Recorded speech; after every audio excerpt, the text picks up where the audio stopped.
पूरा पाषाण काल में मानव के रहन सहन, जीवन यापन और इसकी शैली को जानने के बाद पूरा पाषाण काल वो काल जो पाषाण काल का सबसे पहला काल कहला सकता है। अब हम चलते हैं मध्य पाषाण काल में। मध्य पाषाण काल कौन सा काल कहलाएगा? यानी पूरा पाषाण काल और नव पाषाण काल के बीच के काल को हम कह सकते हैं मध्य पाषाण काल, जो मोटा मोटा 9000 ईस्वी पूर्व से लेकर 4000 ईस्वी पूर्व तक का काल माना जाए। ये पूरा पाषाण काल और नव पाषाण काल के बीच का काल है और इसके जो हमको उदाहरण मिलते हैं, जो साक्ष्य मिलते हैं भारत में विशेषकर, ये राजस्थान, पूर्वी उत्तर प्रदेश, दक्षिण उत्तर प्रदेश और साथ ही पूर्वी भारत में इस काल के मानव के हमें बहुत से पुरातात्विक साक्ष्य मिले हैं। दक्षिण भारत में कृष्णा नदी के दक्षिण किनारों पे भी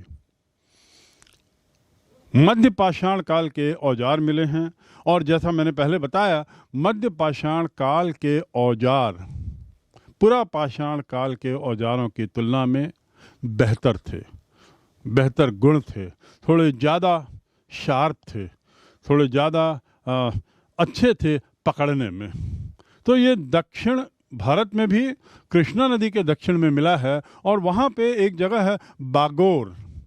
बागोर जो जगह है, वहाँ जब उत्खनन हुआ तो उसमें तो हमें भली भांति इसके साक्ष्य मिले हैं और इसका कारण भी है कि इस बागोर क्षेत्र का जो उत्खनन भी बड़े सुचारू रूप से किया गया और इसलिए यहाँ पे मध्य पाषाण के बहुत सारे साक्ष्य मिले हैं। यहाँ पे सुस्पष्ट रूप से पाषाण फलकों का उपयोग होता था, इसका पूरा प्रमाण है। मध्य पाषाण काल में जो मानव जीवन था, यानी पूर्व पाषाण काल के बाद का जो 4 से 5000 साल का माना जाता है, यानी 4000 ईस्वी पूर्व से या 9000 ईस्वी पूर्व से 4000 ईस्वी पूर्व जिसे कह सकते हैं, इसमें विशेषताएं क्या थीं? विशेषताओं की जैसे हमने पूर्व पाषाण काल की बात की, तो बिंदुवार यहाँ पर यदि बात करें तो उनके औजारों की बात सबसे महत्वपूर्ण है। आपको याद होगा मैंने कहा था कि औजारों के आधार पर मूल रूप से मानव प्रगति को इन 3 पाषाण कालों में बांटा गया है, क्योंकि औजारों का नेचर अलग था, औजारों की प्रकृति अलग थी। तो इस काल में यानी मध्य पाषाण काल में औजार कैसे थे? वे थोड़े ज़्यादा सूक्ष्म थे, ज़्यादा धारदार थे और उतने क्रूड नहीं थे, थोड़े ज़्यादा अच्छे हथियार थे, यानी पकड़ने के लिए भी थोड़ी सी उसमें सुविधा बनाई गई थी, साथ ही दिखने में भी थोड़े अच्छे थे और धारदार ज़्यादा थे। ये जो औजार थे, जैसा पूर्व पाषाण काल में मैंने बताया कि पत्थर को तोड़ा गया तो तोड़ने से जो पत्थर धारदार हो गया उसको थोड़ा सा और धारी करके उसका उपयोग किया, लेकिन मध्यकाल में तो पत्थरों को घिसा जाने लगा। ये मध्यकाल जो 5000 साल का है, 9000 ईस्वी पूर्व से 4000 ईस्वी पूर्व तक का काल, इसमें पत्थरों को घिसा जाने लगा, घिस कर हथियार बनाए जाने लगे और कुल्हाड़ी, बर्छी, छुरा, इसको बनाने में इस काल का मानव पारंगत हो गया, दक्ष हो गया। उसके औजार ज्यादा पैने थे, ज्यादा नुकीले थे, ज्यादा धारदार थे और साथ ही छोटे छोटे आकार के भी हथियार बनाने लगा। छोटे आकार के हथियार बनाना ज्यादा कठिन होता है, क्योंकि उसमें धार लाना, उसमें पकड़ने की क्षमता पैदा करना, ये एक कठिन काम था। पर मध्यकाल का आदमी, मध्य पाषाण काल का आदमी इसमें दक्ष हो गया, 1-2 इंच के हथियार काफ़ी बनाने लगा और ये छोटे हथियारों को हम लघु अश्म कहते हैं। लघु अश्म इन लघु अश्वों की संख्या प्रचुर उस काल में थी। दूसरे शब्दों में बड़े हथियारों की तुलना में लघु अश्व की हथियार का उपयोग भी काफी बढ़ गया। साथ ही अगला बिंदु जो हथियार के बारे में वो है कि लकड़ी का भी उपयोग करने लगा, यानी औजार में लकड़ी के हत्थे लगाना ताकि वह पकड़ने में सहूलियत हो। लकड़ी के हत्थों को आकार देने में भी सुविधा होती है, लकड़ी को पकड़ने की भी सुविधा होती है, और साथ ही जो हथियार है, जो औजार है, उसका वजन भी कम हो जाए। औजार हमें बहुत बड़ी संख्या में जर्मनी और फ्रांस में मिले हैं। बहुत जगह जो खुदाई हुई तो उसमें ब्लेड जैसी चीज मिली, पॉइंट स्केयर, एनग्रेवर यानी जिससे पत्थर में एनग्रेव किया जाए, काट दिया जाए, पत्थर की कटाई की जाए, उनको एनग्रेवर कहते हैं। ऐसी पत्थर को काटने वाले औजार मिले। और क्रेसेंट मिला। क्रेसेंट भी एक तरह का औजार होता है। तो इस प्रकार विभिन्न तरह के औजारों की उपलब्धता इस काल में पाई गई। लकड़ी के औजार, लकड़ी के हत्थों के औजार बनने लगे, छोटे औजार काफी बनने लगे, 1 और 2 इंच के औजार, और बेहतर औजार थे। तो इस रूप में, इस मायने में मध्य पाषाण काल के औजार पूर्व पाषाण के औजारों से बहुत बेहतर थे। फरसा, बाण, भालू, भाला, चाकू, हथौड़े, छलनी, फेंकने का औजार, खोदने का औजार, चीरने का औजार, सभी तरह के औजारों की प्रचुरता इस काल में देखी जाती है। और इसीलिए शायद हम कह सकते हैं कि इतने सारे औजार के ईजाद करने के बाद मानव इतना सक्षम हो गया कि वह जल्दी से जल्दी अब विकास के रास्ते में बढ़ने लगा। और इसीलिए मध्य पाषाण काल जो है संभवतः मात्र 4-5 हजार वर्षों का रह गया। उसके बाद वह आधुनिक काल में आ गया। तो आधुनिक काल में जाने का तीव्रता, इस तीव्रता से जाने का एक कारण संभवतः उसके सक्षम हथियार भी रहे होंगे। इन हथियारों से वे जानवरों का शिकार तो करता ही था, तो आखेट और शिकार जैसा पूर्व पाषाण काल में है, इस काल में भी काफी किया जाता था और बेहतर किया जाता था। बेहतर हथियारों से होता था, बेहतर परिणाम मिलते थे इन शिकारों के, क्योंकि हथियार बेहतर थे। निवास स्थान की बात करें तो पाषाण काल में, जो मध्य पाषाण काल है, इस काल में आदमी संभवतः एक जगह रहने लगा। यद्यपि कभी कभी बदलता भी था, समय के साथ वो जगह बदलता भी था, और जगह बदलने के कई कारण हो सकते थे। मौसम एक कारण हो सकता था, कंद मूल, फल, मांस आदि की जानवरों की कमी दूसरा कारण हो सकता था, बढ़ती हुई जनसंख्या उसके स्वयं की समूह में टूट जाती थी, तो इसलिए वे लोग समूह में टूटकर दूसरी जगह चले जाते थे, यह तीसरा कारण हो सकता था। तो इस प्रकार स्थान परिवर्तन तो होता था, पर इस काल के मानव को हम स्थायी मानव के रूप में देख सकते हैं। पहाड़ों की गुफाओं में, पहाड़ी ढलानों पर, नदियों, झीलों, झरनों के किनारे, टहनियों, पत्तों और घास से बनी झोपड़ियों में ये लोग रहने लगे थे। यानी अपनी सुरक्षा की व्यवस्था वह करने लगा था और समझने लगा था कि इस तरह के रहने से वह बेहतर सुरक्षित है, चाहे वह मौसम से सुरक्षित हो, चाहे वह जानवरों से सुरक्षित हो, या दिन रात का जो चक्र है उसमें अपने को बेहतर महसूस करता था इन गुफों, पहाड़ों, झोपड़ियों में रहने। और झोपड़ियां बनाना भी इसी काल में उसने जाना। झुग्गी झोपड़ी जिसको हम बोलते हैं, कंदमूल, पत्तों के, घास से, सूखे पत्तों से, पेड़ों की टहनियों से, और कई बार ये लोग छोटी पहाड़ियों में भी रहने लगे। तीसरा बिंदु इस काल का भोजन और पहनावा। क्योंकि बहुत अच्छे इसके हथियार हो गए, धारदार हो गए, पैने हो गए और शार्प हो गए, तो इनका जो भोजन का जो मुख्य खाद्यान्न था, अब वो मांस हो गया। मांस काफी खाने लगा, क्योंकि अब उसको वह मार सकता था, काट सकता था, चीर फाड़ कर सकता था और बड़े आराम से कर सकता था उसके हथियारों के कारण। इस काल में मानव पशु और मांस को भूंजने भी लगा था। यानी वो आग का जब आविष्कार हो गया तो आग का बेहतर उपयोग करने की कला उसने सीख ली और अब मात्र वह मांस को काटना ही सरल नहीं था उसके लिए, बल्कि मांस को खाना भी सरल था क्योंकि वह भूनने लगा था। कंदमूल, फल फूल और बीज और छल तो खाता ही रहा।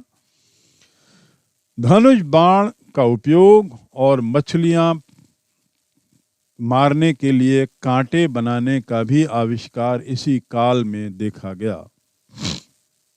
धनुष बाण यानी एक तरीके से कैसे बाण को मारा जाए, कैसे बाण का उपयोग किया जाए, तीर कैसे बनाया जाए और तीर क्या है, यह उसको समझ आ गया था। ये एक बहुत बड़ा, इस काल का बहुत बड़ी घटना थी। जंगलों में बिना बोए जो अनाज पैदा होता था उसे काट के खाने लगा। ये भी एक इस काल की खासियत है। पैदा करने की कला नहीं आई थी, ये याद रखेंगे, लेकिन जो पैदा होने लगा उसे काटने लगा। पहले तो उसे पकड़ के तोड़ता था और खाता था। जो भी चीज उसको खाने के लायक लगती थी, खाद्यान्न के रूप में लगती थी, उसे वो तोड़ता था। लेकिन अब वो काटने लगा, यानी हार्वेस्ट करने लगा, समझ लीजिए, उसको काट के खाने लगा। और ये सब इसलिए संभव हुआ क्योंकि इस काल में औजार बहुत उन्नतशील थे, बहुत अच्छे थे। तो यह काल भोजन और पहनावे के लिए भी खास रहेगा। महिलाएं पशुओं की खाल और छाल पेड़ों की उससे ढकती थीं और पुरुष खाल को सुई से सिलकर उसको वस्त्र बनाता था। तो इस प्रकार वस्त्र तो वही रहे जो पूर्व काल के थे, लेकिन भोजन और निवास स्थल इनमें थोड़ा उसका परिवर्तन आया। औजारों में तो बहुत क्रांतिकारी परिवर्तन आया। ये वो काल था जब हम पहली बार धार्मिक विश्वास जैसी चीजों की बात कर सकते हैं। आप यदि पूर्व पाषाण काल की कल्पना करें तो आप समझ सकते हैं कि उस काल में आदमी जिस चीज से घबराता था उससे वो दूर भागता था। इस काल में वह उनकी पूजा करने लगा और यहीं से धार्मिक विश्वासों की नींव पड़ी। ल्यूकस जो एक प्रसिद्ध विद्वान हैं और जिन्होंने इन धार्मिक विश्वासों के उदय को लेकर काफी रिसर्च किया है, काफी खोजबीन की है, उनका कहना है कि मध्य पाषाण काल में ही धार्मिक विश्वासों की नींव पड़ी। और जैसे प्राकृतिक शक्तियां हैं, जैसे पानी गिरा तो वर्षा, बिजली, वायु, जल, अग्नि, इनकी वो पूजा करने लगा। और ये पूजा करना घबराहट से शुरू हुआ। घबराया, जैसे ही बिजली कड़की घबराया तो एक तरीके से समझ लीजिए उसने हाथ जोड़ लिया और हाथ जोड़ना बाद में पूजा का रूप ले लिया। एक तरीके से वह प्रार्थना के रूप ले लिया, एक तरीके से वह उसके धार्मिक विश्वास का रूप ले लिया। तो ये जो प्राकृतिक शक्तियां हैं, अनल अनिल जल गगन रसा है, क्षिति जल पावक गगन समीरा, ये जो प्रकृति की चीजें थी, इन प्रकृति की चीजों को जिसको वह नहीं समझ पाया उसको वह पूजने लगा। जिनसे वह घबराया और समझ नहीं पाया उसको वह पूजने लगा। और संभवतः यहीं से उसके धार्मिक विश्वासों की शुरुआत मध्य पाषाण काल में मानव की हम देखते हैं। जिन पशुओं को वो खतरनाक समझा, हिंसात्मक समझा, उनकी भी वो पूजने लगा। इस काल का मनुष्य आत्मा के अस्तित्व और पुनर्जन्म के सिद्धांत को भी मानने लगा। ये एक बहुत बड़ा परिवर्तन पूर्व पाषाण काल और मध्य पाषाण काल के मानव विकास में हुआ है कि अब वो आत्मा परमात्मा जैसी कुछ बातें सोचने लगा, समझने लगा। पुनर्जन्म वाली बात कुछ उसके मन में आने लगी कि मरते हैं तो हम वापस आते हैं यहीं पर, ऐसा शायद उसके समझ में आने लगा और ऐसे सिद्धांत को वो मानने लगा। ये उसके धार्मिक संस्कार, धार्मिक विचारों की नींव की कथा है। जहां तक मृतक लोगों की बात है, पूर्व पाषाण काल में मैंने बताया कि मृतक लोगों को जस तस छोड़ दिया जाता था। ना कोई दफनाने की प्रथा थी, ना कोई जलाने की जलने की प्रथा थी। और ये जो मृत शरीर था, चाहे वो जानवर का हो चाहे मानव का हो, वह या तो गल सड़ जाता था, या जानवर खा लेते थे, या किसी भी तरीके से वो समय के साथ समाप्त हो जाता था। लेकिन इस काल में मृतक का संस्कार होने लगा। मृतकों को समाप्त करने के लिए, उनके शरीर को समाप्त करने के लिए 3 तरह की विधियां अपनाई जाने लगी। और पहली थी जला देना, मृतकों को जला देना। दूसरा था मृतकों को खुले आकाश के नीचे खुले मैदान में रख देना ताकि इसे पशु पक्षी खा लें। और तीसरा था मृत शव को गड़ा देना। और गड़ाते समय संभवतः ऐसे कुछ हमें साक्ष्य मिले हैं जिसमें कहा जा सकता है कि हथियार, भोजन और कुछ अन्य चीजें भी रखी जाने लगी। दफनाते समय मृत शरीर के साथ शव के बाजू में, कब्रगाह में कुछ चीजें भी रख दी जाने लगी। और वो चीजें क्या होती थी? जो उसकी सबसे अहम चीजें होती थी उस काल में, सबसे अहम वस्तुएं, शिकार का सामान यानी कुछ औजार होगा, कुछ बर्तन भोजन पानी के लिए, और कुछ अन्य सामान। इसको रखे जाने का तात्पर्य क्या है? शायद इसी कब्रगाहों को मद्देनजर उसमें पाई जाने वाली चीजों को देखकर ही इतिहासकारों का, मानव विकास वेत्ताओं का ये मानना है कि आदमी शायद पुनर्जन्म में विश्वास करने लगा होगा, तभी तो ये चीजें वो रखने लगा, उसकी कब्र में दी जाने लगी। तो इस प्रकार ये बात स्पष्ट है कि मृतक के संस्कार में को लेकर मध्य पाषाण काल में बहुत परिवर्तन हुआ।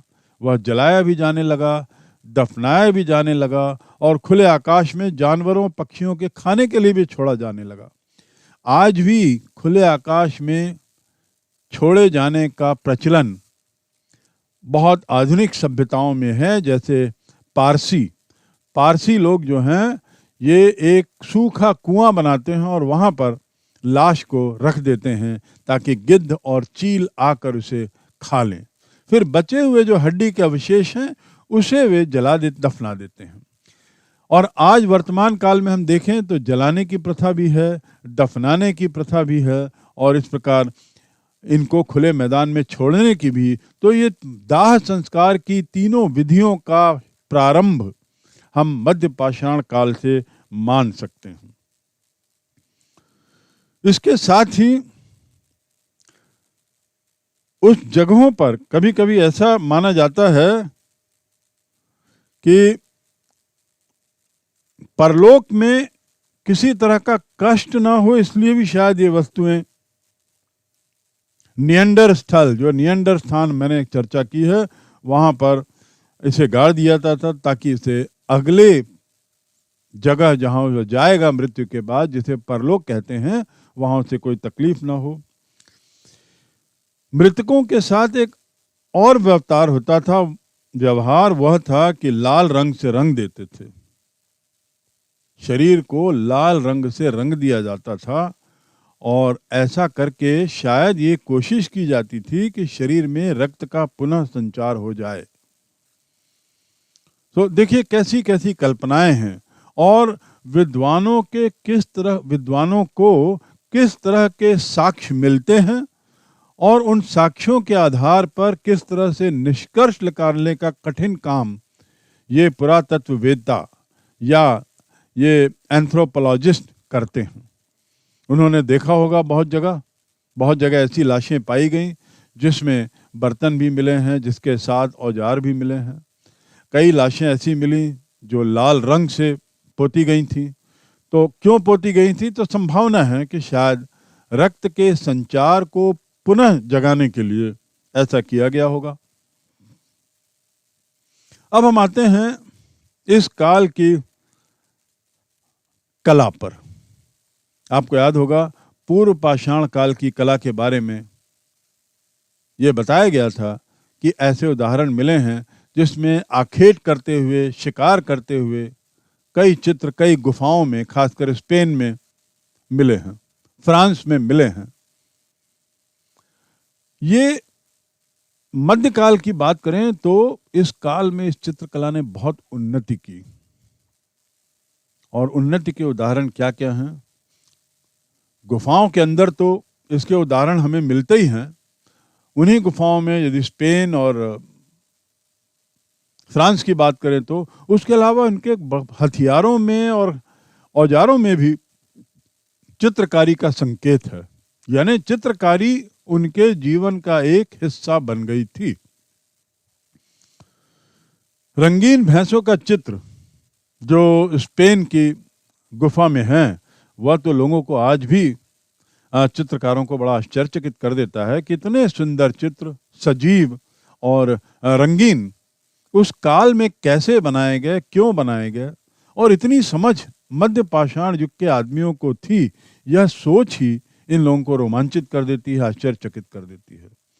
खुदाई में भी कई मूर्तियां मिली हैं, और जिसमें स्त्री की मूर्तियां ज्यादा हैं। ऐसा लगता है कि स्त्रियों की मूर्तियां बनाने की जो प्रचलन था, शायद स्त्रियों की मूर्तियां ज्यादा बनाई गई थी।